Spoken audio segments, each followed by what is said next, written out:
I'm Joseph. And I'm Nick. This is Fish Jelly. Yes, that it is. How are you? I'm okay. How are you? Okay. I rarely ask for help, which is a problem sometimes. Yes. But I'm going to ask for help now. Nick really wants to meet an otter. And I don't mean a hairy twink. I mean the aquatic mammal. Yeah. I looked into it. There is a petting situation in South Florida somewhere.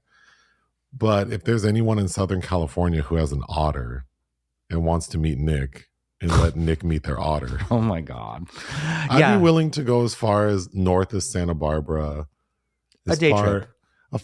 As far east as Palm Springs and as far south as San Diego. Okay.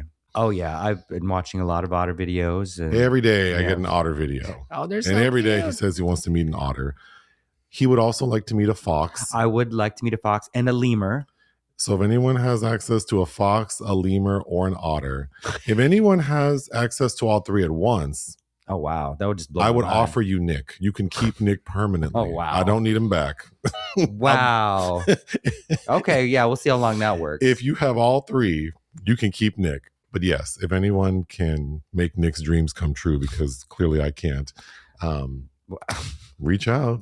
We're not hard to find. In the dark cloud that has engulfed our country seemingly indefinitely, the otter videos are a minor help. Yes. Well, moving on to the Oscar nominations. Yes. The 98th Academy Awards. I really don't get excited about the Oscars. Sigourney Weaver doesn't have one. Ava DuVernay doesn't have one. Glenn Close doesn't have one. I mean, I really don't care about the Oscars that much. It was the Meryl Streep show for years. I'm glad for the people that have been honored. Nice black representation this year, though. So I'll just very quickly go through, I guess, the highlights. So I guess the coolest thing is that Sinners made history by earning 16 Oscar nominations, which is the most ever for a single film. So that surpasses longtime leaders like Titanic, La La Land, All About Eve, which I love. Yes. So that's cool. One Battle After Another got 13, so that's very impressive as well. Yes. Sinners, though, one of those nominations was for a new category, Best Casting. Yep, I was going to get to that. Oh, sorry. Okay, and then Best Picture nominees, Begonia, F1, which was a surprise to me, Frankenstein, which is also a surprise, Hamnet, Marty Supreme, One Battle After Another, The Secret Agent, Sentimental Value, of course, Sinners, and Train Dreams. And then people seem the most excited about the top acting categories, so we can go through those. Best Actress, the nominees are Jessie Buckley for Hamnet, Rose Byrne for If I Had Legs, I'd Kick You, Renata Rensva for Sentimental Value, Emma Stone for Begonia, and Kate Hudson for Song Sung Blue. Good for Kate Hudson. Yeah, good for it, because I think Golden Globes, that was a supporting category nomination. But yeah, I came around on Kate Hudson with that performance in that movie. I did quite like it. No, again, Best Actress category for Black women is so like. Well, who would you have put in there? I'd have to think about it, but it was just. It was, my money's on Rose Byrne, though, out of the 5 that are nominated. And for Best Actor, there's Timothée Chalamet for Marty Supreme, Leonardo DiCaprio for One Battle After Another, Ethan Hawke for Blue Moon, Michael B. Jordan for Sinners, and Wagner Moura for The Secret Agent. I'm actually quite happy with all of those. I didn't see Blue Moon. Oh, Ethan Hawke is so good in it. But for the rest, I'd probably give it to Timothée. Timothée might take it. I liked Leo a lot. He already has one. Timothée seems to want it too much, but Michael B. Jordan did impressive work, of course. I liked Wagner Moura. I like the movie more than his performance. And then I like Leonardo DiCaprio. I didn't think he did anything special in One Battle After Another. Oh, I like him in that. But I did like him in it. Timothée and Emma Stone, I believe, broke records for their age and number of nominations. I think Emma broke Meryl Streep record, actually, for number of nominations for her age or something. You already mentioned the new category, which is Best Casting. Wagner Moura becomes the first Brazilian actor ever nominated for Best Actor. Autumn Durald Arquette makes history as the first woman of color nominated for Best Cinematography. Chloe Zhao earns her second nomination for Best Directing, making her the first woman of color with multiple nominations in that category. Wow. So the Oscars are on March 15th. Something. People will be watching. People will be watching. You're not going to the sporting, huh? No. Oh, yeah. Well, for someone who doesn't care about the Oscars, well, why waste my time? I got to meet Teyana Taylor, as listeners might know, and that lady hugged me. And the last thing I said to her was like, "Oh, I can't wait to hear that you get an Oscar nomination," and she did. Well, you give her good luck. And won me Musaku for Sinners. I mean, yeah. Yeah. I am usually more interested in the Razzies. And of course, the Razzies, the Golden Raspberry Awards, always give their nominees after the Oscars. I know they were before, actually. Oh, were they before? They were before. But yeah, that's that Scorpio in you. That's that Schadenfreude. The 46th annual Razzies, the nominees. These haterations. I love it. Let's go with worst remake, ripoff, or sequel. Five Nights at Freddy's 2. Okay. I Know What You Did Last Summer, Smurfs, Snow White, and War of the Worlds. Yeah. That one's tough because I feel like obviously it's War of the Worlds. I didn't see Smurfs. I didn't either. But worst screen combo, all seven dwarfs from Snow White. They're so shady with these. Yeah. James Corden and Rihanna in Smurfs. Ice Cube and his Zoom camera for War of the Worlds. Petty. Robert De Niro for The Alto Nights. And The Weeknd and his colossal ego for Hurry Up Tomorrow. Damn. Boy, I don't know about this. I feel like all seven dwarfs. That shit was so tacked on and crazy looking. De Niro, I mean, that's a little bit of a low blow. I've seen worse things this year. I didn't love Alto Nights, but I'd give it to The Weeknd, but that's just me. Worst supporting actress, Anna Klumsky for Bride Hard, Emma Horvath for The Strangers Chapter 2, Casey Roll for Star Trek Section 31, Scarlett Rose Stallone for Gunslingers, and Isis Valverde for Alarum. You know, every year when I see these, it always brings up a movie that I was not even on my radar. And this year it's Star Trek Section 31. With Michelle Yeoh. I don't even know what that is. We had a screener for it and we didn't make time for it. Probably good. You know, out of all those, I haven't seen any of those movies. No, I have. Well, obviously I haven't. Worst supporting actor, all seven artificial dwarfs. Nicolas Cage for Gunslingers, Stephen Dorff, Bride Hard, Greg Kinnear, Off the Grid, and Sylvester Stallone, Alarum. Wow. I kind of want to see Alarum. Isn't that Jared? No. Anyway, yeah, I haven't seen that. Gunslingers was not even on my radar, but that's also got Stephen Dorff in it. Worst actress, Ariana DeBose, Love Hurts. You didn't see that, but that is terrible. Mila Jovovich in The Lost Lands, Natalie Portman, Fountain of Youth, Rude. Rebel Wilson, Bride Hard, and Michelle Yeoh, Star Trek Section 31. Got a couple. Natalie and Michelle, Oscar winners. I have access to Fountain of Youth still. That's a Guy Ritchie movie, and I heard because it's her and Emily Blunt's husband. Why am I blinking on his name from The Office? Krasinski, John Krasinski, Jane Krakowski. I think they play brother and sister, and I heard people being like, "There's a lot of weird sexual chemistry between those two." Worst actor, Dave Bautista in The Lost Lands, Ice Cube, War of the Worlds, Scott Eastwood, Alarum, Jared Leto, Tron Ares, and Abel, The Weeknd Tesfaye for Hurry Up Tomorrow. I feel like you have to give it to The Weeknd. Oh yeah, it's painful to watch. It was a difficult watch. Yeah. Worst director, Rich Lee, War of the Worlds, Olatunde Osunsanmi for Star Trek Section 31, the Russo brothers, The Electric State, okay, yeah, Trey Edward Schultz, Hurry Up Tomorrow, and Mark Webb, Snow White. I feel like Trey Edward Schultz, it's almost like it's not his fault. It's like, I feel like The Weeknd and Jenna, what's her name? Jenna Ortega also contribute to this a lot because the film looks good and it sounds good. Yes, I think Trey Edward Schultz was overwhelmed by The Weeknd's ego. Yes. Yeah.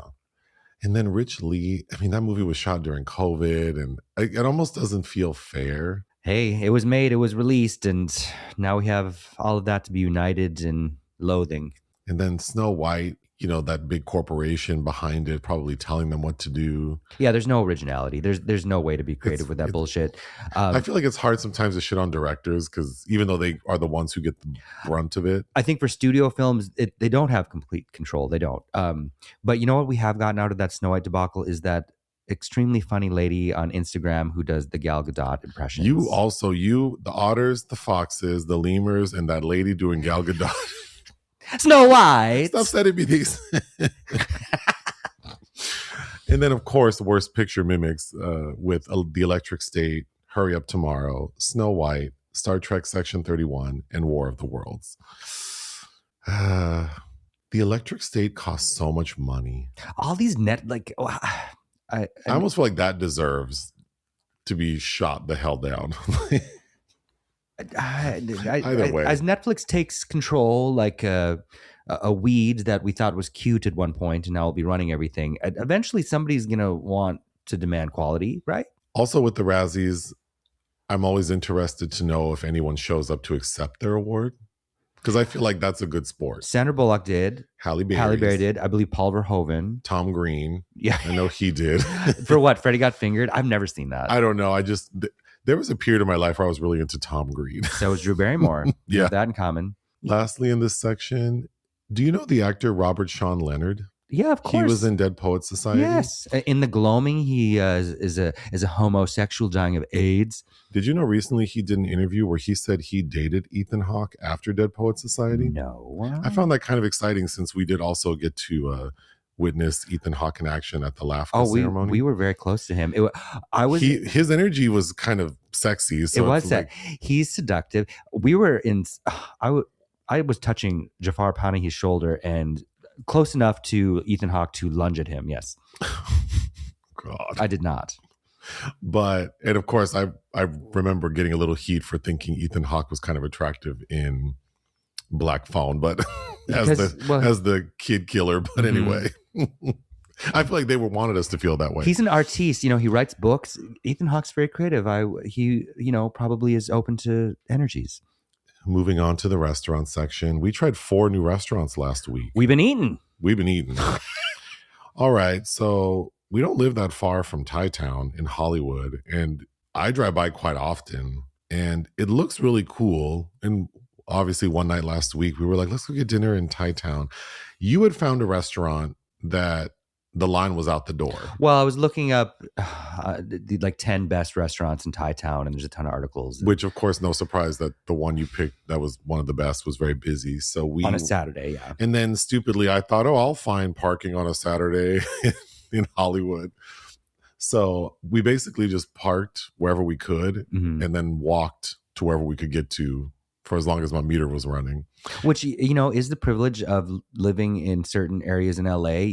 There's a lot to offer. There is. So, and if I'm trying to be positive, which I'm usually not, that is a nice thing about living here. Be open to adventures. And Color Me shocked. You decided we were going to go into a place called The Shrimp Lover. Well, we were walking and it was a nice night, and there were a lot of cute places, and I like shrimps. You saw it, and I was very down because I knew that there would be something on the menu beyond shrimp that I would want. Mm-hmm. So we get in there, and it's a cute little place. It feels really touristy, though. Yes. We sat outside, and it's one of those places that sells like the bags of like boiled whatever, crab, shrimp, I don't know. Reasonable prices. Very reasonable prices. The staff was very friendly. I think the main guy working there was a homosexual. Oh, yes. But very friendly. You ordered like a fried seafood basket, and I ordered some red curry. Yellow. You had yellow curry. Oh, it was yellow? With Thai rice, or purple rice, which I had never had before, which was delicious. But you get your basket kind of immediately. The bread and butter at this place is churning that shit out, and you can tell it's all cooked in the same stuff. Because it all tastes a little bit. It all tasted the same. The fries tasted like what I imagined the shrimp and whatever. But I don't like oysters, but I'm like, fried oysters, I can chomp on them. We also ordered drinks, so like we got our wine and beer, whatever. You get your basket, you start eating it. You do not seem impressed. Okay, the fish, the texture of the fish was not for me. No, it wasn't for me. And I like fish and chips, but that was not it. It's hard to. And watching you eat the oysters was kind of made my stomach upset. Not because you were being gross, but I could tell that you weren't enjoying them. I didn't, but I'm not going to waste it. And it's fried shit, you know. And they had some sauces, not enough sauces. I had to. No, that was not enough. I needed to. I had to drown the oysters. Okay. But you ate that entire basket. I drank my drink. I could tell the server. They came by a couple of times saying, "So sorry for the delay. Like, we're getting your food ready." So I still haven't received my curry. You finished your seafood basket. Mm-hmm. And then I started getting antsy, like, oh God, did I order something they don't normally make? And so they're trying to, like in the back, they're trying to conjure up something for me. And then it's like, well, I don't want the scraps of. No, I think that is not their, like I said, their bread and butter. They churn out looking at everybody else eating around us. It's the boiled bags of shit. And you know that they have a system to get that shit on the table. Yours is a more complex dish. No, okay, but how long did we? It was like 25 minutes, but between when you got your food and I got my food. To their credit, the staff, the two ladies who were doing all the tables, they were very apologetic. I mean, I felt good about it. I felt okay about the wait. Would I go back? No, I don't think so either. No. Because, but not because of them. Just yeah. Then we tried a Thai restaurant on the west side called Tuk Tuk Thai, which is also on a street that's known for having a bunch of Thai restaurants. It's off of the 405 in Santa Monica. Right by a fantastic video rental store that I'm happy is still open, but I haven't been to in forever, called Cinephile. And a theater. And the New Art Theater, which is playing Secret Agent right now. So for people who are into film, which I'm assuming there probably are some listening. In L.A. Yeah, if you ever come to L.A. or you do live near here and have never been. And have a DVD player. I think it's a cute, like, Sunday morning. Like, Google when they open and get there as soon as they open, because it's an interesting experience. Like, when do you get to go into a video store? Yeah. And you used to have a friend who worked there. I did, and I would get free shit every weekend. Although I was schlepping my way. We lived in WeHo then. The drive from WeHo's not. No, but it's not the worst. It's just the only way to get there is to just drive on Santa Monica and hit like 40 stoplights. But rentals are a dangerous addiction, because that motherfucker was giving me 10. I was getting like 10 things of obscure cinema I couldn't find anywhere, and then I'd have to bring it back in 5 days. They also have the like really interesting categories of how they organize their. Yes. I mean, I don't know what it looks like now because I haven't been in there in years. But that's I think how you picked up Black Devil Doll from Hell. Do you remember that movie? Yes. Anyhow, Tuk Tuk Thai, it says they're a woman-owned business. Yes. I have to say, the ambiance is really cute. The food was delicious. I like that. Was probably some of the best, because I think I got the yellow curry. You got the yellow curry again. It came that's a go-to for me because I like potatoes and carrots, and I like coconut. I'm glad you graduated from beyond just pad thai. Yes. But I have to say, that damn chicken... The chicken was good. And that damn curry at Tuk Tuk Thai on the west side was the best. That was the best curry I've had. Like that type of curry. And it came in a cute little pot. There was kind of a lot of it. Mm-hmm. Now, I have to say, those damn carrots, those were the biggest carrots I've ever seen. Yes. They look like joke carrots, like the kind Bugs Bunny was carrying. And they cut them so damn thick that I had to cut them into 4s.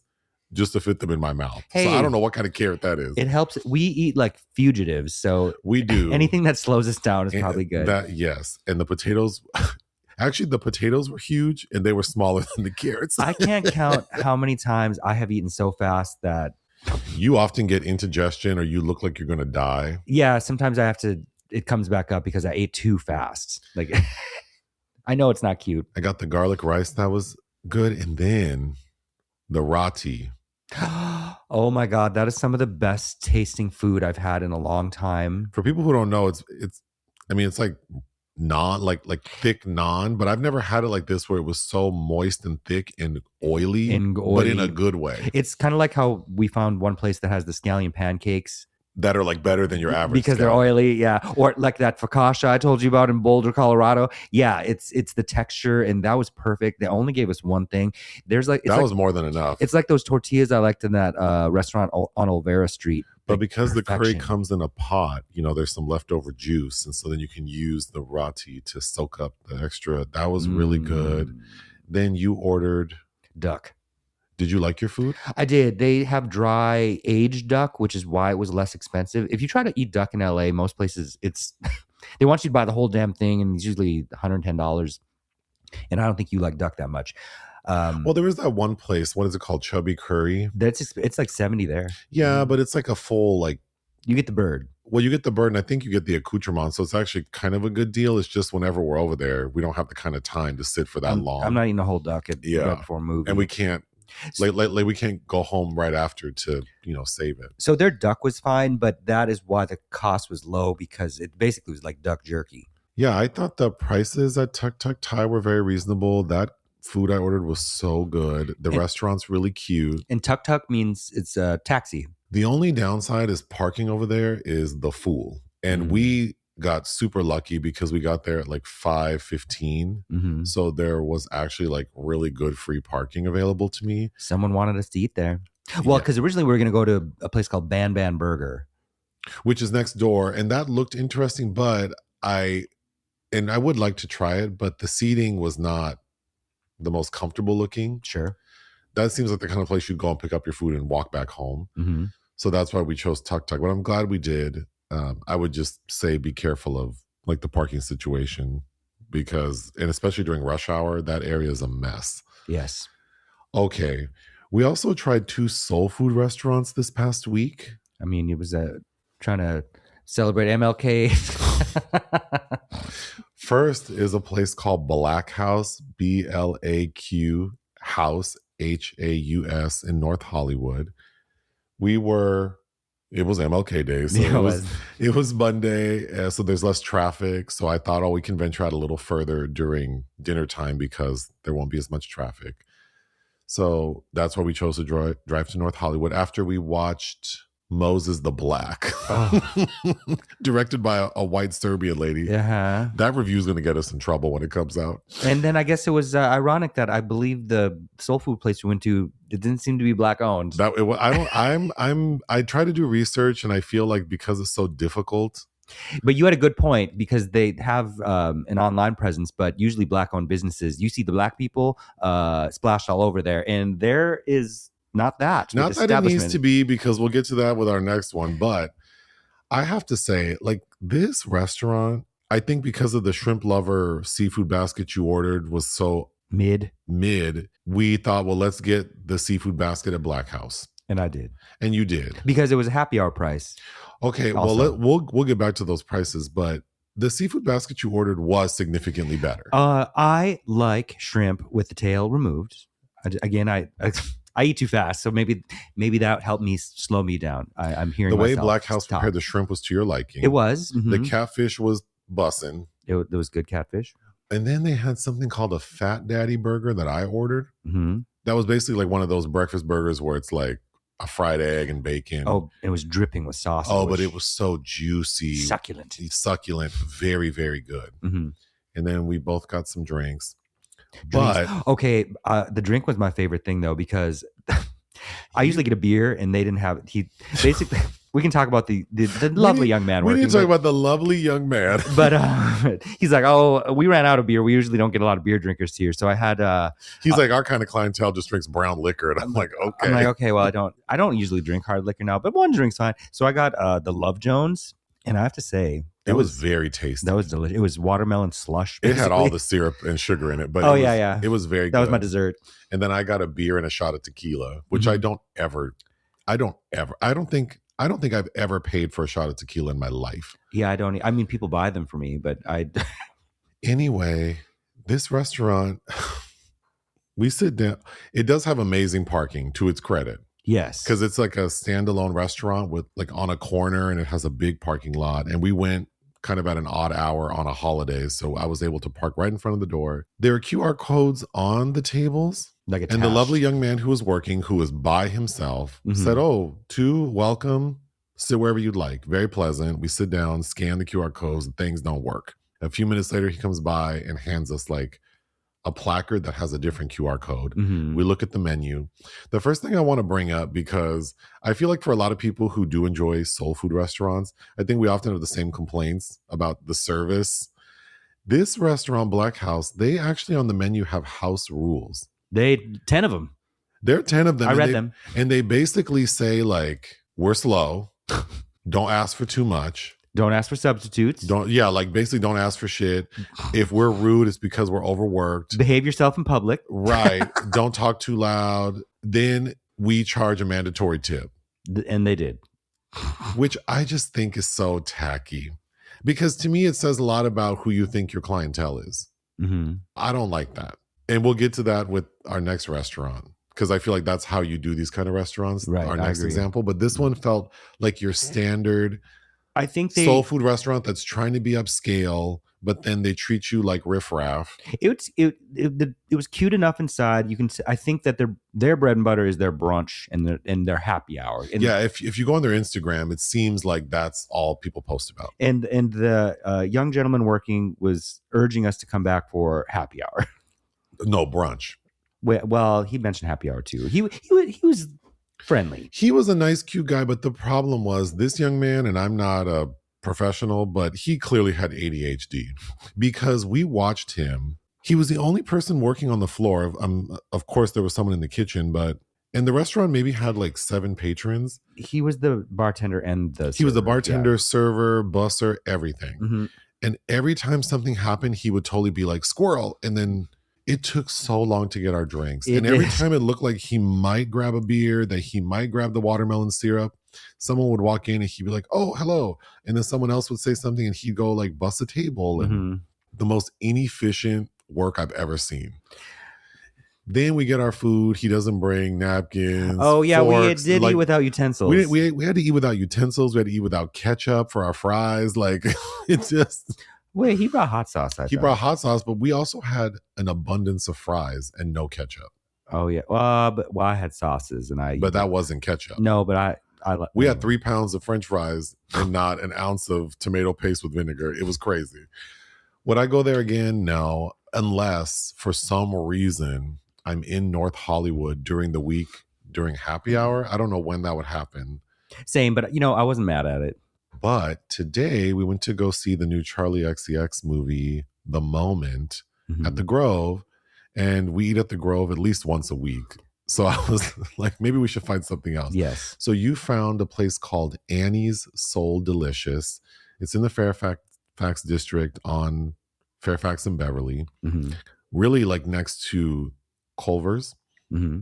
And I looked at their Instagram page and it's very active. And Annie appears to be this white lady who loves to cook. Mm-hmm. And the energy was right. Like all her posts are like, she's very positive and she has a lot of people eating and they talk about the food and everyone just seems really happy. Mm-hmm. The restaurant looks cute. I knew the area. I knew how to probably best park. We go and I have to say, that was a very lovely experience. It was. I think it's a new favorite, although we can't eat like that every week. We can't eat like that because we came home after and I took like a 3-hour nap. Something crazy. My insulin. Yeah, it was too much. And we didn't even order dessert. I had the itis. Yeah, it was too much. And had a nightmare because of news stories today. Yeah, it was too much. But the vibe was the exact opposite of like what most people think when they think like stereotypical soul food restaurant. Mm-hmm. It was vibrant, friendly. People in the restaurant seemed happy to be there. Mm-hmm. The music was top tier. They were selling art. I don't know. I liked it a lot. The servers seemed like they liked working there. Mm-hmm. There was the restaurant was very busy, but there were only 2 of us, so we were seated pretty quickly. Mm-hmm. Man, that menu. Okay, so again, so good, reasonably priced. But I even had to. I'm not good at math, but I even had to ask the server. I'm like, because for each main course you get 3 sides. And we each got a main. So that means we got 6 sides. And I was like, wait, we get 6 sides?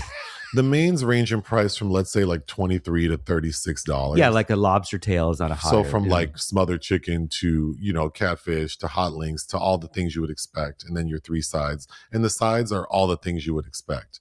Yes. Candied yams, greens, red beans and rice, black-eyed peas. They only have like 9, so we legit mac tried and cheese, potato salad. So I ordered the hot links, you ordered the catfish, and then the sides were the candied yams, Brussels sprouts, crispy Brussels sprouts, potato red salad, beans and rice, potato salad, black-eyed peas, mac and cheese. When you sit down, like complimentary, they just bring you some cornbread muffins with maple butter, whipped maple butter.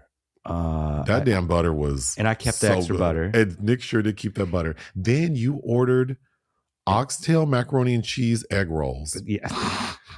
They're exactly what they sound like. I mean, they were mac and cheese with oxtail and then wrapped like in a fried egg roll. I mean, that shit was good. But the sauce they gave, I don't know what the hell that was, but it was so good. It tasted like a fourth a cup of gravy.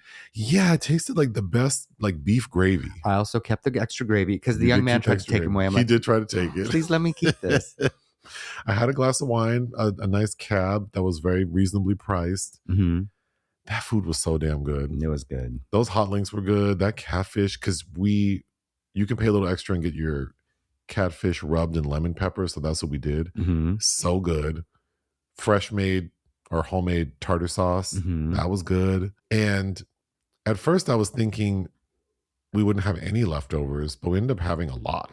Yeah. Because there are so many sides. There are all the sides. And the sides aren't like enormous portions, but then it's like you take a few bites of each. It's filling food, you know. Yeah. So that is probably a new favorite, but like you said, I can't eat there regularly. No, but you know, the food, you know, getting fried catfish isn't the worst. I mean, there were worse things on the menu for our diet. Oh, for sure. Mm-hmm. Moving on. Films released we didn't cover. Klika, you were with me somewhere where we saw a trailer for this. It's about a Mexican American singer. It's directed by Michael Green, but it feels like very 8 Mile. Oh, but we didn't see it. H is for Hawk. Ethan Hawke. No, this is Philippa Lowthorpe film. We reviewed her last film, Misbehavior, about that 70s Miss America. Jessie Buckley's in it, and I believe Gugu Mbatha Raw. We have a review for it. That's like 5 years old. She does a lot of television. But Claire Foy and Brendan Gleeson, and I think Claire Foy has a hawk. Like the bird? Yeah, like a bird. You looked at all these titles. I send you a weekly list of titles, and I don't pay attention. You did a hard pass on this because we had a screen. You know I don't fuck with birds. That's an Amanda Seales reference. It is. She's like, you mean loose women? He's like, no, birds with feathers. She's like, what are we talking about now? That's a good bit from her. Loose women. I don't know why that's so funny to me. Because it is. Because she's so random sometimes. Anyway, In Cold Light. Directed by French-Canadian Quebecois. Am I saying that right? Maxime Giroux. I've seen Astrophysicist. Yes, Jack Plotnick. The last film I saw by this filmmaker was a decade ago, I think. But Micah Monroe and Troy Kotzer, it looks like a thriller. This, if we had less to do, this would be something I'd watch. Lastly, Mel Brooks, the 99-year-old man. With an exclamation point. Man. Yeah, Mel Brooks documentary. I like Mel Brooks. You know, he's doing that Spaceballs sequel that I, will be there to see. Projects of interest, Murder, She Wrote, which always makes me think of RuPaul saying, because RuPaul says Murder, She Wrote is his favorite show, but he doesn't call it Murder, She Wrote. He calls it Murder, She Sat Down and She Wrote. I've only ever watched one episode, and it was thanks to really? When Alex and Bo came over, and we watched the episode with the guy from Greece. It wasn't like a gay drag queen. Yeah, it was like a Castro District one. Jeff, what's his face? I really enjoyed that one episode. I don't know why. I think you would dig it. I remember it reminds me much. The opening's title sequence is very catchy. It reminds me of my childhood. It would be on all the time. Yeah, when I was a kid, it was on, but I don't know why. It's probably because my mom was more into like Golden Girls than what? Oh God! Now that you triggered a flood of memories. The Commish. What's that one about that priest Dalrymple? There was some mystery show with a priest that we would watch too. I'm not quite remembering, but oh really? Father Dalrymple, was that his name? I think that Father Dowling or Dowling. Yes. I haven't thought of that. And Mr. Belvedere. Oh, I know all about Mr. Belvedere. I know all about Mr. Belvedere. Oh, the thing. Father Dowling mysteries. I forgot about. Yeah, and he's got this prim little nun that's his sidekick, I think. Oh wow. God, time goes by. Mr. Belvedere makes me think, what's the show with the girl who was a robot? Small Wonder. Oh. We also used to mess with Small Wonder. An elf. Anyway. Elf ate cats. Yes, he did. We wouldn't have been friends, but I thought I wanted an elf when I was a kid. This past week on Patreon, we reviewed the film Battle Royale. So people can give us money if they want to hear that. Mm-hmm. Unfortunately, there are entries in the obituary section. Mark Jones died. He's a filmmaker, I think best known for writing and directing the 1993 film Leprechaun. Oh, God. He also produced Leprechaun 2 and did some other things, but he died at the age of 72. Wow. Then we have Roger Allers, who I think is best known for co-directing the 1994 smash, The Lion King. Oh, yes. Mm-hmm. He died at the age of 76. And of course, the iconic Valentino fashion designer, he died at the age of 93. I didn't even see that. I need to watch that documentary. I've been so... I had promised myself I was going to not let the news cycle dominate me during this administration's reign, but this has been you're shitty succumbing. Week. This has been you're achieving. I didn't even see Versace died. I have been No, not Versace, Valentino. Sorry, Valentino. God, Versace's been dead. Versace been died. My brain does feel a little scrambled. I mean, my relatives live in Minnesota, so it's I don't know. Every day just is a winding road. Yes, Sheryl Crow. You don't even like her. Drag me. Anyway. The secret film this week was my choice, and I chose the 2002 American comedy drama Tiptoes, written and directed by a Matthew Bright. Uh-huh. A little look behind the curtain. This is our second attempt at recording this section. Yes. Unfortunately, the original was not usable, which is a shame because now I have to talk about a movie I hated again. Yes. The original file, much like this country, is corrupted. The basic premise, it's the story of a peculiar love triangle involving two brothers. That's not exactly how it goes. That might have been the original intention. Actually, now that I think about it, yeah, we'll get to it. Why did I choose this film? It was brought to my attention a while ago, maybe over a year ago, from the same person who recommended a film I always reference, and I can't remember the name of it. It's the one where Anne Hathaway uses the N-word. Havoc, the Barbara Koppel film. Yes.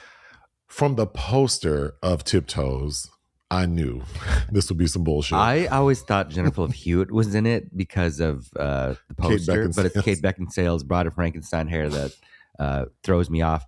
But I've known about this film since it came out because I am actually a big Matthew Bright fan. This was his fourth and to date last film, although after we watched this, I was looking him up again, and apparently he's directing the sequel to Spring Breakers. Yeah. Starring Bella Thorne. I mean, Bella Thorne does nothing for me, but I am excited to see him do something again because I think his debut Freeway is just absolutely beautiful. And I love Freeway 2, Confessions of a Trick Baby with Natasha Lyonne and an insane performance from Vincent Gallo. And I've never seen his Ted Bundy film, actually. But he's been around for a while. He wrote the screenplay for a cult classic called Forbidden Zone back in 1980, which was directed by Richard Elfman, who I believe is Danny's brother. And Susan Tyrrell has a really fun role in that. But I've mentioned Freeway many, many times. You know what? I wonder if this came out, it being on your radar, because we did a podcast on another terrible film about little people called Under the Rainbow. That's right. It was on my watch list forever, and I kept bypassing it until early last week. I saw a clip of Gary Oldman doing an interview, and the interviewer asked about this film. And Gary Oldman looked so embarrassed and basically said I was going through a hard time in my life. I had just gotten divorced. I was an alcoholic. I had no money. I was renting a house underneath the Hollywood sign. My management was like, you need to work. This script came along and he just did it. So that reignited my interest. I knew it would be some nonsense, but I didn't realize how bothered I would be by this film beyond the fact that it's, offensive even by 2002 standards, with the fact that Gary Oldman is portraying a little person when there are actual little people in the film. But as you kind of already alluded to, this movie and when it was introduced to me and when I started watching it, I didn't realize it was from the same person who did the Freeway movies, which I do think are fun and interesting. Which I'm assuming this would have been more along because those are campy movies as well, and dark and over the top and crazy. So I'm assuming that was kind of the tone that this was meant to be.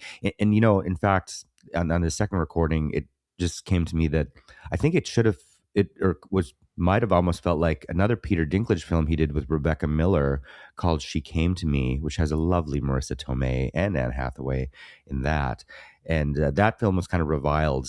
It opened the Berlin Film Festival that year. But actually, I really dig that film. And I think that Rebecca Miller is doing exactly what she wants to do. But Dinklage can be such an odd presence sometimes, and he has defended this film. He said the original cut in Austin was gorgeous. You know, I do think there is a version that could potentially work as some sort of gonzo inappropriate thing, but ultimately I think the message is about acceptance. But the cut we watched, it's so corny and weird in like a almost boring way. It's boring. It's flat. It's like they took something crooked and straightened it out, the producers or whoever eventually fired him. But the thing that is kind of the fly in the ointment is Gary Oldman's casting. We are going to get to it, but the story is that Matthew McConaughey, who's Stephen Bedelia, he is dating a lady named Carol, played by Kate Beckinsale. Mm-hmm. They're in love. I guess things are serious. They feel this, their chemistry and the way it all plays out to me feels like it's a one-night stand. There is no chemistry. But Carol becomes pregnant. And it's clear Matthew McConaughey is concerned. It's also clear that he hasn't been very open about his family with her. In fact, he says, oh, I'm going to be gone tonight because I have to go do a family thing. And she's like, you never want me to meet your family? I'm starting to think that you're seeing another woman. And he's like, no, it's a family thing. And we learn that Matthew McConaughey has a twin brother portrayed by Gary Oldman, Rolf, as a little person. Mm-hmm. So dwarfism runs in his family. Their mom and dad are also little people. Yeah, and their dad is played by Michael J. Anderson from David Lynch's Twin Peaks and Mulholland Drive. I mean, instantly recognizable, gives him nothing to do. And also on the other side, Kate Beckinsale's parents, her dad's played by Chad Everett, who is also in Mulholland Drive. So Matthew McConaughey seems terrified that Kate Beckinsale will leave him if she finds out that dwarfism runs in his family. So that's why he keeps it hidden. Mm-hmm. Then when he finds out about the baby, he's extra concerned. But eventually Carol finds out because Gary Oldman shows up at their door and basically says like, oh, I'm Matthew's twin brother. He didn't tell you about me. And so, of course, that kind of fractures their relationship because Matthew McConaughey is afraid that the baby will be born with dwarfism, and he's acting like he doesn't want to deal with that. It's a death sentence, which is so weird to me. The film, I feel like, has a lot of explaining to do to get us to a place where I would think, oh, Kate Beckinsale would judge him for having like dwarfs as family members, and also that being born with dwarfism is like a death sentence. Like he really makes it seem like also, the worst thing that could happen. If you are really worried about that, sir, wrap it up. Well, he does say it. I thought we were using protection. And she's like, well, that's except those times, 2 or 3 times a week when you wake me up in the middle of the night and rail me. Yeah, she makes it like he like sexually assaults her. So it's like, okay, well, you got this lady pregnant. Such a dumb thing for a man to say, like, I thought you were doing something. So we spend the middle part of the movie with Kate Beckinsale being concerned about, you know, what this means for her child and also what kind of father will Matthew McConaughey be. They get married. She has the baby and Matthew can't deal with it. Like he wants to wash his hands of her and he does. So she leaves and moves in with Gary Oldman. The baby is crying on a crying jag for several hours, which all babies do. But he goes, this isn't working. Yeah. It says I can't do this. So the end of the film is Kate Beckinsale at Gary Oldman's house. There are other characters and things happening, which I'll get to. But one day Matthew McConaughey shows up. She moves in there like she's going to have a new life with Gary Oldman in this cabin in the woods because she and Matthew McConaughey were living in the big city. Mm-hmm. When one day Matthew McConaughey shows up, zero context. We have not seen anything from his character after he told her he can't do this that would make us think that he'd want to return and get her. But he does show up and basically just tells her again, like, sayonara. and leaves. And the final scene of the film is Kate Beckinsale kissing Gary Oldman. And we fade to black. Oh. This movie is some bullshit. Okay, two characters I didn't mention who have prominent roles but have no purpose in the story. The way that this one was spackled together, yeah, you could have completely excised them. It matters nothing. And it'd make no never mind. Mm-hmm. Peter Dinklage is, at first, I swore he was Gary Oldman's boyfriend. Kind of like it was giving the energy of Morgan Freeman and Robert Redford in that movie An Unfinished Life. Like these two are lovers. But they're bikers, so they're both riding around and like on these motorcycles that have a little sidecars. Which at first I was like, oh, this might be that Werner Herzog film, Even Dwarves Started Small. But pretty quickly they're riding down the road and Peter Dinklage picks up to me, what seems like a hitchhiking prostitute played by Patricia Arquette. She definitely is giving that vibe. And I love Patricia Arquette. In full Bo Derek mode. This heifer has cornrows and everything. The makeup is questionable. It is, but she looks good. Her body's right. Mm-hmm.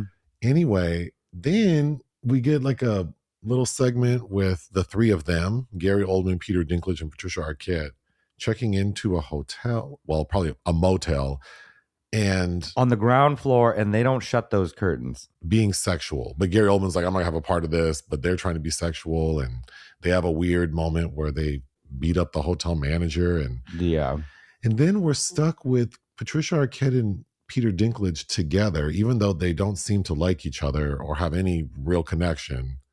And they're just always in the background. Yeah, they're a picnic drinking scissor. It's even in the end, when Kate Beckinsale goes to Gary Oldman's house and we find out that he's a successful writer. He has like 3 syndicated columns in national papers, and he seems to be fine financially. Don't know why he has Peter Dinklage and Patricia Arquette living with him, and they're still not getting along. No, I just don't understand what the purpose it's supposed to serve, especially when you have Kate Beckinsale's character say something stupid like, "You guys seem really good together." Huh? What? I mean, I guess that makes sense for your dumb brain because you were with this man that straight up dumped you. Yeah, like your relationship is garbage, so I guess I would see how you think any two people who are joined at the hip make a great couple. And then you're gonna just hop onto his viciously unappealing brother. How they have Gary Oldman styled in this is let's start with that. So clearly they're using forced perspective combined with some prosthetics. Namely, it looks like Gary Oldman was walking around on his knees, and then they put a prosthetic ass on him to make it look like his torso is shorter. So he has this like shelf booty, and then he walks with a cane. Also, Gary Oldman is 11 years older than Matthew McConaughey, but in this movie, he looks like 15 or 20 years older. He looks ravaged, yeah. And they're supposed to be twin brothers. Okay, I'm just going to start going through my notes. Kate Beckinsale's hair in this movie bothered me so much. It's very early 2000s, her style, like back when everyone had their pelvic girdle hanging out. Yes, and that was alarming. She likes to wear these jammies that 1 centimeter lower in her genitalia will be on display. Her pubic mound would have been out. Yes. I always hated that look because the only people who can do that are people who have no ass. So it's like you have your pelvic girdle hanging out, and then we see the crack of a flat ass. That was never cute. You said, screw these thin bitches. Oh, the worst. The worst. You know what? Miss Beckinsale's major crime, beautiful woman. Again, obviously, beautiful woman. Boring. So boring. Specifically in this. Flat as her ass in this. Oh my God. She's an artist. So it's like, I'd rather watch you just paint and I'll watch that dry. It's more interesting. But getting back to her hair, her character has long brunette hair. It's like medium light brown, and it's long, like past her bra strap. And so from the crown of her head to like her shoulders, it's her natural color. And then the ends of her hair look like she dipped them in red Kool-Aid. So whatever, that's ugly, but it is what it is. What makes it the worst is that we see her with her hair in an updo. Similar to what's on the movie poster. Although in the movie poster, it almost looks like she has 2 little like puffs. Yeah. In this movie, it's up there like a rat's nest. And so the base of her head is like her natural brown color. And then the rat's nest is like this faded red color that made it look like if there were a bird in there, it were bleeding to death. I hated that hair so much. And then I guess because she's supposed to be an artist, she has this terrible tattoo on her arm. Yes. That looks like she got it in prison 20 years ago. Try to make her seem crafty, but she just doesn't. She just doesn't have it. She doesn't give that energy. And also, an animal dying in your hair and bleeding out, that might be a meaningful ritual in some culture. Oh, well, I don't want to offend anyone. No, I don't know. But it's not her culture. So the event that Matthew McConaughey is telling her he has to go to, that she's saying, "Are you sure you're not seeing another woman?" is actually he's attending the Little People's Defense League gala. Yeah. In support of his family, even though the dynamic between his brother and parents, who are all little people, is like he doesn't even know these people. Yeah. There's like no warmth. There's no familiarity. But he shows up to this gala and we're in a grand ballroom filled with actual little people. Yes. So maybe I'm crazy, but it just feels like you better have a good goddamn reason for why you cast Gary Oldman to play a little person when you have dozens available on set. Like, well, right, because it's like, is it going to be like a Rachel Dolezal moment where it turns out he isn't little at all? This movie needed to be like a screwball gonzo dramedy for it to even make sense. But I just don't even know what iteration of this story it could make sense. Or knowing Matthew Bright, like something weird happened where he had surgery to become little because of it. Like there's some psychological, something, messed up. But well, like how those people go overseas to get their legs elongated, or yes, or just like Peter Dinklage's French accent in this. I was praying that it would come up that it was fake. What's the movie we reviewed where the man chopped off his arms because the lady liked that? And then with the Lon Chaney, yes, Joan Crawford, yes, the unknown, yes, but also boxing Helena. It would have to be something like that. We get at the gala, we see Matthew McConaughey dancing with some little people. And he looked like a chicken trying to lay an egg. Speaking of little, he does got those little kind of T-Rex arms. But there are a lot of other notable. That's the thing. There are notable actors, little people. Warwick Davis could have been cast in that role. Anyway, I was happy to see Debbie Lee Carrington. I clocked her immediately, who has been in several notable films, but of course, Total Recall. She had fun energy. But the thing is, there's her and one other woman, a little person who they're just slutty. Well, and then her and Sally, and then that the first lady you mentioned, she's with a man, and we get a scene where they're confronting Peter Dinklage, which we probably will get back to, but it's all over the place. But I wanted to talk about Peter Dinklage because you already mentioned the scissor scene where he has like cough medicine with codeine, mixing it with cognac.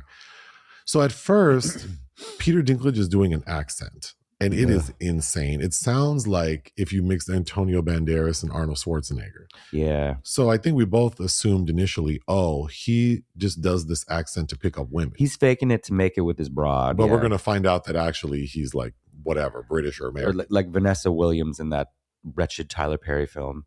But the reality is he actually is supposed to be French. And that took me out. Yeah, no. This director, wow. And then Patricia Arquette, what's her character name?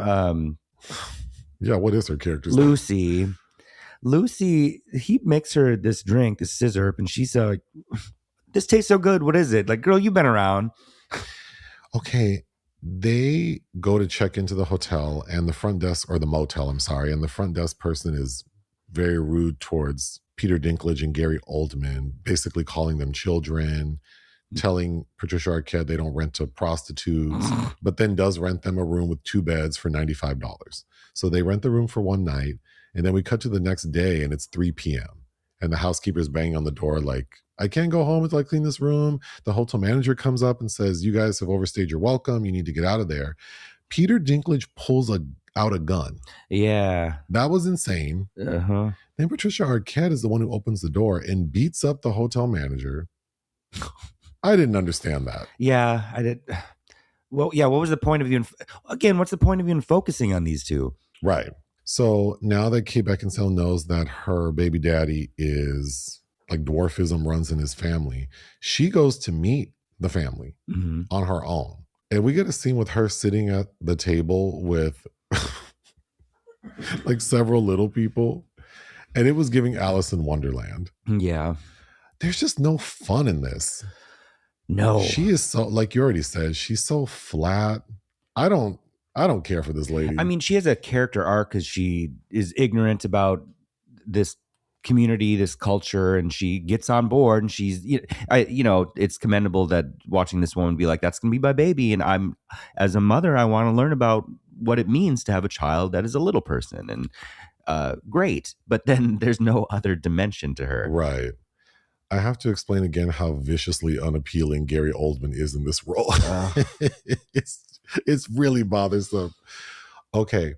Another character that I think supports the idea that there's an entirely different Gonzo cut is David Alan Grier is in this movie. Yes. Playing like a Jerry Lewis type. I think his name's Jerry Robin Jr. And he's, you know what he feels like if you mix Jerry Lewis with Sammy Davis Jr. I wonder if that's what he's supposed to be. But he's supposed to be like a big deal because he's hosting the Little People's Defense Gala. We also see that he's hosting a party at his mansion in the hills, and people recognize him. So it seems like he's a big deal. It also seems like he has a fetish for little people. And we get a scene where he's having sex with Sally, this trollop who Gary Oldman went to high school with and kind of likes. She looked like, my comment watching is like, she looks like Gwen Stefani if Gwen had a little color to her. And you said, and I thought she looked like Tisha Campbell with a blonde wig on. So kind of the same. That's a similar spectrum, yeah. But this party was so weird. First of all, we get a moment with Gary Oldman dancing. That was really uncomfortable. Then we have the scene with David Alan Grier having sex with Sally in like a room that's all glass in the middle of where all these people are partying. That was really strange. Giving kind of Fatal Beauty vibes, that party. Matthew McConaughey's character is, I didn't quite understand if he's when Kate Beckinsale's dad asks Matthew McConaughey, what do you do for work? And he's like, oh, are you a firefighter? He goes, why train firefighters? Okay. Where'd you learn that? In the Navy. Oh, I'm in the Navy too. So I guess he's like, he just trains firefighters. But we get a scene early on where we see Matthew McConaughey berating one of the trainees who's overweight, like being kind of mean. Oh, maybe there was something there about him having body image issues. Maybe. Because, also in that scene, you're about to bring up this tall, dare I say, Amazonian blonde. And there's the perspective, Bright shoots it where she's towering over him. I wonder if that was part of the original story. Because she, I think as you were about to say, comes to this overweight man's rescue. Yeah, she tells Matthew McConaughey, you're being a bully and this is wrong. But then that same lady shows up to David Alan Grier's mansion. She recognizes David Alan Grier, like she's very impressed. And then she goes, ew, like, why are there so many midgets here? Okay, this character doesn't make sense. No. Like, these are two different people. Well, right. But then that gives Kate Beckinsale, Carol, the opportunity to be like, it's little people. Yeah, she did. Even though she was calling them midgets earlier. Right. But it's but okay, everybody's in ignorance about something. You learn every day is a school day. But then in that same scene, though, she also, Matthew McConaughey was like, let me get you a drink. And she's like, I can't drink. I'm pregnant, silly. Okay. Well, no, yes, I think that's true. He runs up to her and asks, like, have you been drinking? Kind of like maybe she's going to get rid of this baby. All of the dialogue is, how sometimes it's like, you need to show, not tell, or the opposite. But in this movie, it's like they show and tell. It's so repetitive. It is. Like, there's a scene with the two of them in bed, Matthew McConaughey and Kate Beckinsale, and they're clearly both awake. And then she's like, hey, you're awake. Or Matthew McConaughey will say, oh, Rolf had to get surgery. And she's like, Rolf had to get surgery?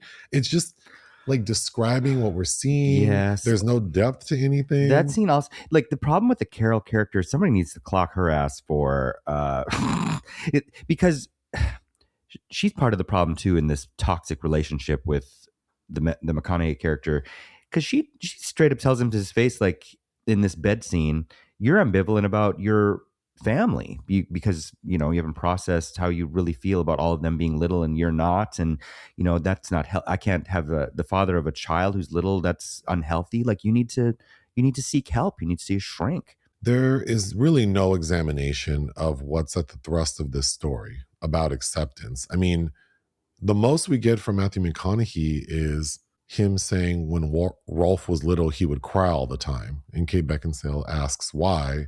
And he just says, well, being a little person hurts. Mm-hmm. He doesn't really talk about like the stigma, how hard it was for him, like being bullied. He doesn't really even talk about like the actual pain maybe some little people feel with like their skeletal muscular system and all that. Like there's no real examination. No, and the McConaughey character has a specific perspective that is different from his family's, because he didn't grow up as a little person, but really kind of constantly confronted with it in some shape, way, or form. We get another moment with Kate Beckinsale and Matthew McConaughey in bed, and she's like, I want to ask you a question. Mm-hmm. And you know what she's about to ask him. Basically, like, have you been sexual with a little person? And then he basically says, like, well, I had a circle jerk once with some little people. And this lady says in the most earnest, sweet voice, I wish I could have seen it. Like, yeah, I would have loved to have seen that. But before that, he says something I thought was demeaning. He said, no, that's like playing doctor. Like the thought of him sleeping with a little person is like, okay. Okay.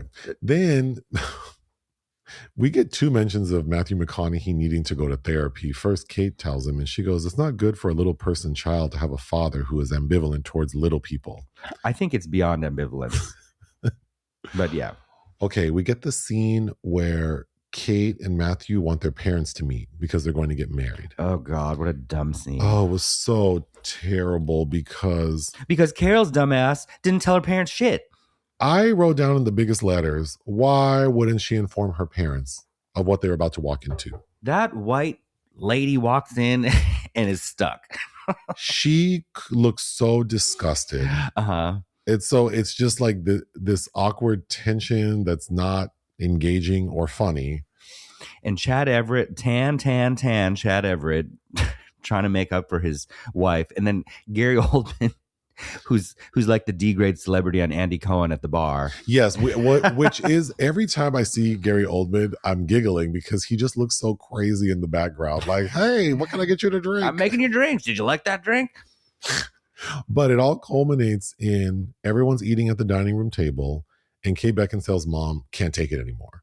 She's like, we need to address the elephant in the room. And I don't want to seem like we're prejudiced people, but like it just needs to be said.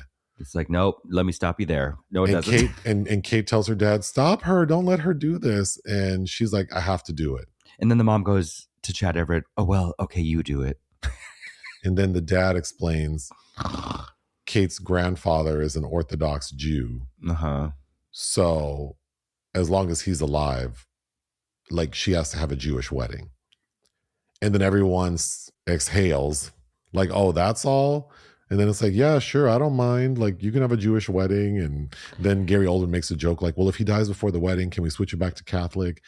That scene made no sense because the way that mom was acting. There ain't no way.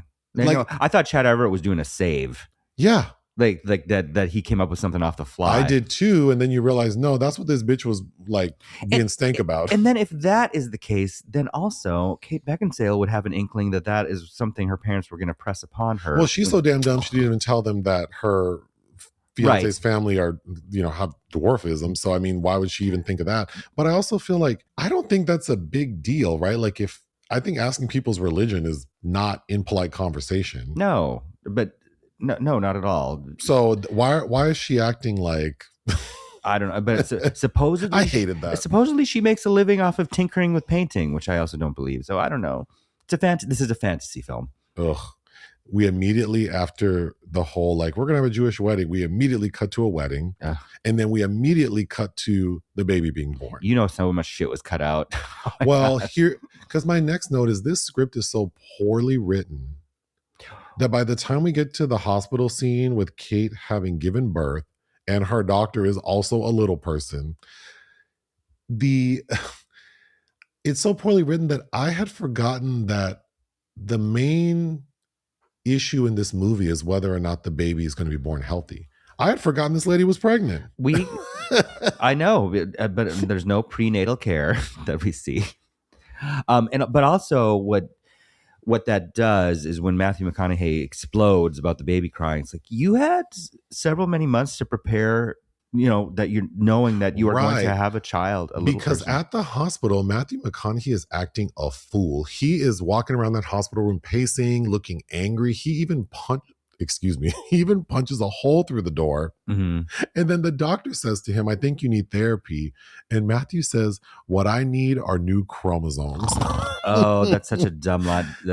There's several dumb lines, actually. Then he asked to hold the baby. Mm-hmm. And I would have bet $1,000 that he was going to kill that baby. The way he was acting, but he doesn't. We immediately cut to them back home. And then you already mentioned this, but the baby starts crying. And Matthew, again, starts acting insane, screaming like the baby with his condition. And it's like, what condition? And then Matthew McConaughey is screaming, dwarf.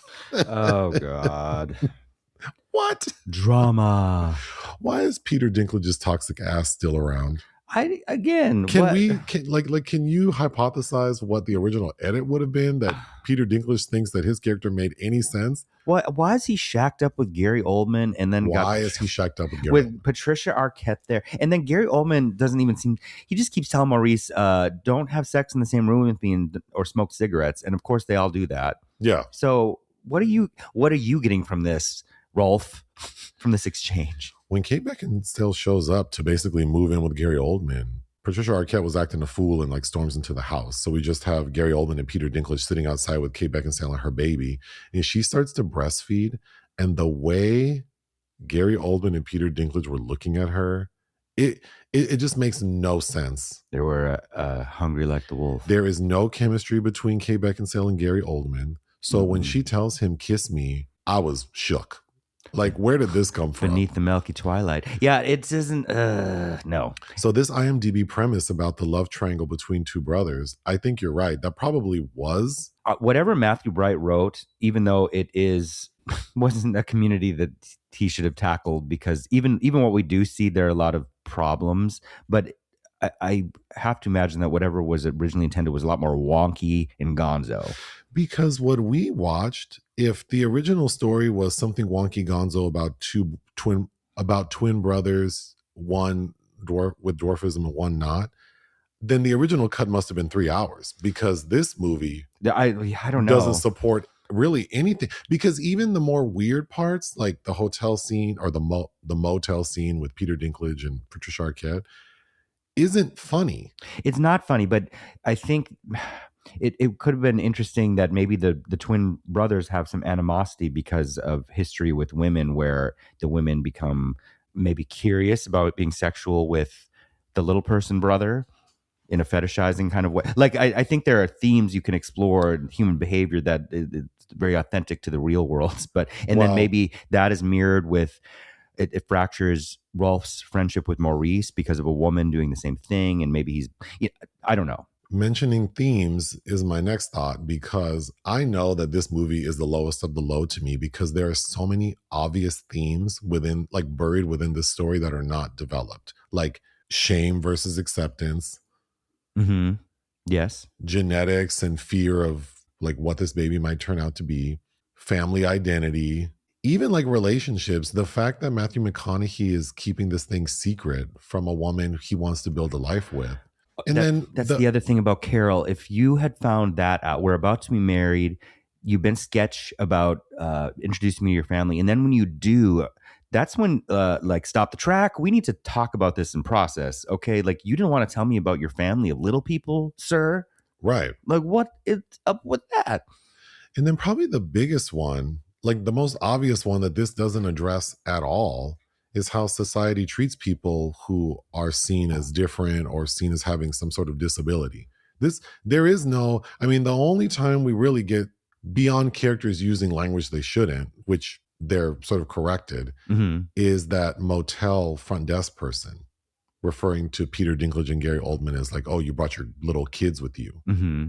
but it's not really examining how they feel different.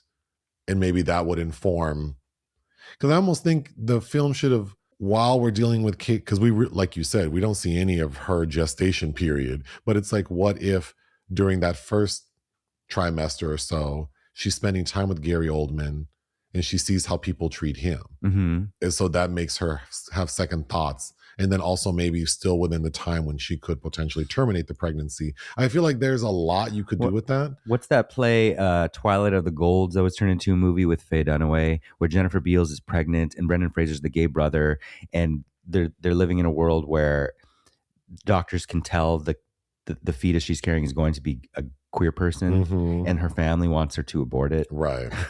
Yeah, I feel like you could have really done some thought-provoking, edgy stuff that's also weird. And, then of course the casting might have made more sense. But as it is, this movie to me,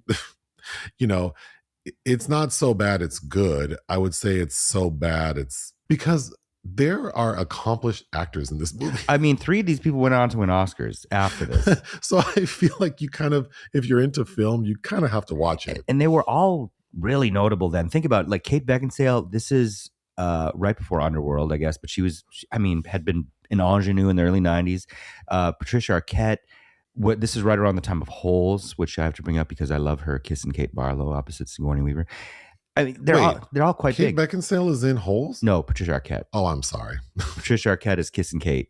Kate Beckinsale. I need to rewatch Holes because all I remember is, and I don't even remember this, I just say it all the time, is I don't want to dig any more holes. And that the old grandpa being like, well, that's too damn bad. That's all I remember. You don't remember Sigourney put on the venomous nail polish and then backhanding Jon Voight? No. I mean, of course I remember Sigourney Weaver in it. And then there's the interracial romance. What? With whom? She falls in love. That's what makes Patricia Arquette become kissing Kate Barlow, the outlaw, because she's in love with this black man, and they're in the Old West, and that wasn't possible. Ugh, what is the world coming to?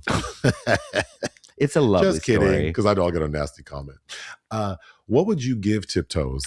Unfortunately, right after we'd finished it, I think I was hovering at a 2, but even after talking about it, I do like it less. So it's at a 1.5 for me. I think this movie is messy and uncomfortable. It doesn't do a single thing right. I'm giving this film 0.5 out of 5. I'm still excited to see Matthew Wright coming back 20 years on. I want to see that Spring Breakers sequel. I want to see it. So what do we have coming this week? We will be, Sundance is going on right now, but we will be covering it as accredited press for online from home. So you have to get back to me on the titles I've submitted to you that I believe we should cover. We'll probably do 5 or 6. And that's coming up. There are, of course, new releases. We'll try to do, we did Send Help, we already saw, which I'm really excited for that review to drop because I really liked it. And Moses the Black, which I think will be, for some people, very entertaining, and for some will get death threats. But yeah, some people will. But I'm not messing around. This is my perspective. This is my opinion, and I am not going to be scared of the ignorant masses. And then, of course, the Charlie XCX film, which we have yet to record that review, but that'll drop next week. And right around the corner after that is Berlin. I'm contemplating starting a new segment where Nick reads section from one of Eartha Kitt's memoirs in her voice. So if people think they would like to hear that, they can comment. I'm afraid that... Can you give us a little bit of your Eartha Kitt so people know what they might be getting into? I've given Eartha before. The seasons of SEX. Kalahari Sunrise. That's from Friday Foster. I'm afraid that after a while I would sound like Hannibal Lecter. But yes, I do like Well, Eartha. You'd only be reading like 2 little paragraphs. Yes, I'd just be reading out of her book about the men that she had affairs with. So it would take us probably 300 weeks to finish the book. And she has how many memoirs? I think 4 or 5. I mean, the one I own, which I have a nice vintage paperback copy of Thursday's Child, and the rendering of her makes her look like an insect on there. But it's a cool drawing, though. With Orson Welles quoted, "The most exciting woman in the world." But yeah, Eartha voice is fun to do. Anything else? No. Ta-ta.